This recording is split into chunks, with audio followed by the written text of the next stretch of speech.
Into my market wrap for Tuesday, December 13th, 2016. Boy, oh boy, getting close to 20,000. We were almost there. But I noticed selling, the second we would hit 19,940, 50, up to 80, they would just start slowly nudging it down. So we're not quite there yet to 20,000, but I bet you it's going to happen tomorrow when we get the results of the Fed's meeting tomorrow, which is going to be the decision on interest rates.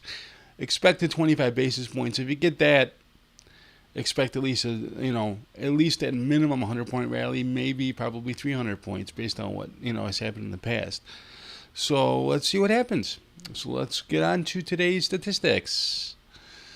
The Dow Jones Industrial Average closed up at a record 19,911.21, up 114.78 points, or 0.58%. The Nasdaq Composite closed up 51.29 points to 5463.83.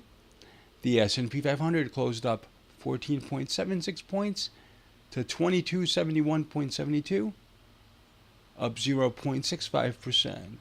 The Nasdaq was up 0.95%, by the way. The small cap Russell 2000 closed down. This is interesting, a little divergence action going on. 1.18 points, to 1371.96. Down. Everything else is up. This is kind of confusing. Down 0.09%. Ever so slight. Looking at other indices today, the S&P 100, or the NASDAQ 100, triple Qs, closed up 61.54 points to 4935.84. The S&P Midcap 400 closed up 1.93 points to 1684.44. The S&P Small Cap 600 Index closed up 0.35 points to 849 even. The NYSE Composite Index closed up 55.82 points to 11,233.10. The XAU, the Gold and Silver Index, closed up 0.98 points to 81.24. The SOX Index of Semiconductors closed up 9.88 points to 895.34. And the VIX, this is a little bit troubling. The Volatility Index closed up 0.16 points to 12.8. Doesn't sound like a lot, does it? Up 1.27%. But the thing is, that should be going down as the market goes up. It's like what they call a contrarian indicator. So there's a little bit of fear out there. Looking at market internals today. Total share volume on the New York Stock Exchange, 3.813 billion shares traded, of which 2.336 billion was advancing, 1.328 billion were declining, and 147 million were unchanged. Looking at the Nasdaq stock market, 2.066 billion total share volume traded today, of which 1.342 billion was advancing, 685 million was declining, and 38 million were unchanged.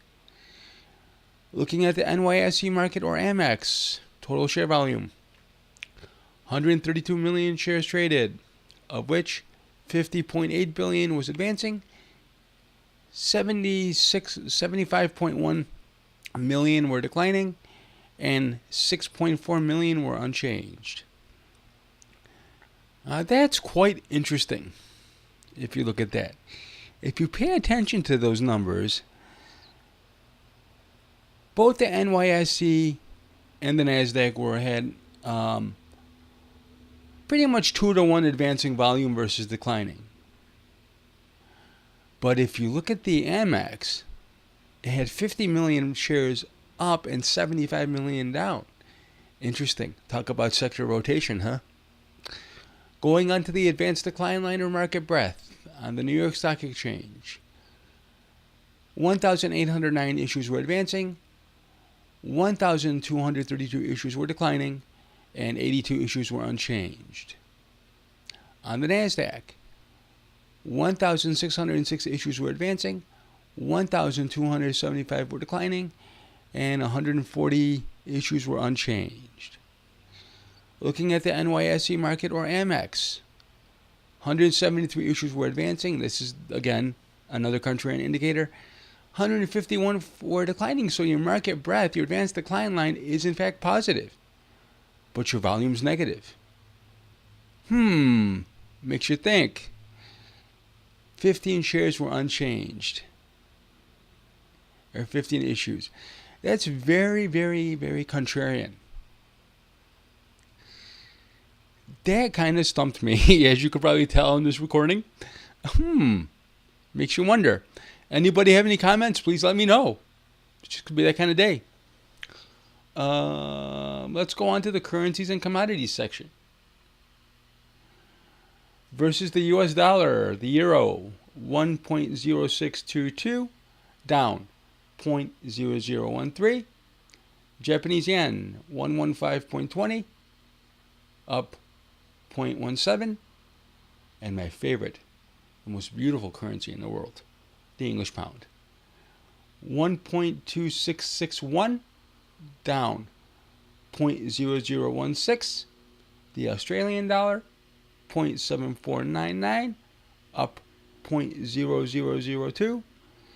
The Swiss franc, 1.0130, down 0.0004.